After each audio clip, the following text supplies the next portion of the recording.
ये फैसला किया है कि पाकिस्तान की तारीख में पहली दफा तमाम गैर जरूरी लग्जरी आइटम्स को बैन किया जा रहा है।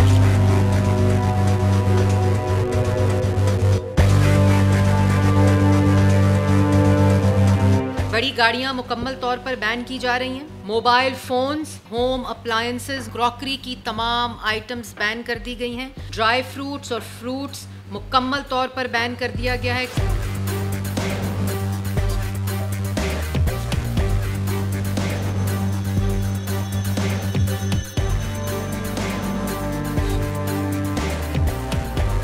आज मुल्क एक मुश्किल मरहले से गुजर रहा है।